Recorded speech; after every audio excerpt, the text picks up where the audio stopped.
पश्चिम ओडिशार सर्वबृहत रथयात्रा भाव में परिचित बौद्ध जिला सदर महकुमार रथयात्रा। एठारे प्रतिवर्ष परि चलित वर्ष मध्य श्री जगन्नाथଙ୍କ बाहुड़ा यात्रा अत्यंत आनंद उल्लासर सहित पालित होइछि। बुधवार संध्यारे बौद्ध सहर माउसीमा मंदिर आड़प मंडप प्रभु श्री जगन्नाथ कृष्णଙ୍କ बेशरे कालिया दलन बेशरे श्रद्धालुଙ୍କୁ दर्शन देइथिले। बुधवार आड़प मंडप चतुर्था विग्रह शेष बेश दर्शन पाई हजार हजार भक्त श्रद्धालु माउसीमा मंदिर में पहुंची। तेबे बौद्ध विधायक सरोज कुमार प्रधान बड़ ठाकुर दर्शन कर समस्त सुख समृद्धि कामना करते। आज सकाळु बड़ ठाकुर समस्त नीतिकांति संपन्न होगा पर अपराह्न सेवायतों गण में चतुर्था विग्रह पहंडी विजे कर रथारूढ़ होते। बौद्ध सहर समेत आखपाख अंचल हजार हजार भक्त श्रद्धालु आज बाहुड़ा यात्रा पहुंची चतुर्था विग्रह को दर्शन करने सह आशीर्वाद भिक्षा करते।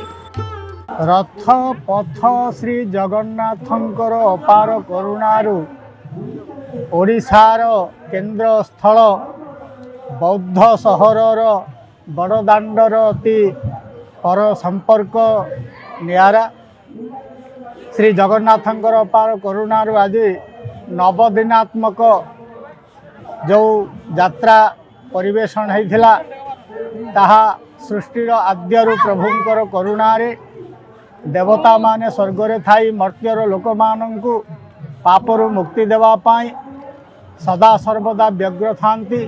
आज सही रथपथ जगन्नाथ रे अगणित सहस्राधिक जनता माँ भौणी आदर्श छात्र जन्मरु वृद्ध पर्यंत समस्ते आसी श्री जगन्नाथंकर सही चकानयन दर्शन करने को पापरु मुक्ति पाइबा पाई आत्मा को परमात्मा को सांगरे संयुक्त करने यही सब व्यवस्था भितर आनंद उल्लास जस कीर्ति समस्तंकर हृदय सहित आज सारा विश्व शांति नेबारे आग्रही सही विश्व शांतिर कल्याणार्थे प्रभु श्री जगन्नाथ महाशून्यरु निराकार स्वामींकर अवतार रे यही कलिकालर कलुष धरारे समस्त को मुक्ति देवा पाई यही रथ पथ आ श्री जगन्नाथ।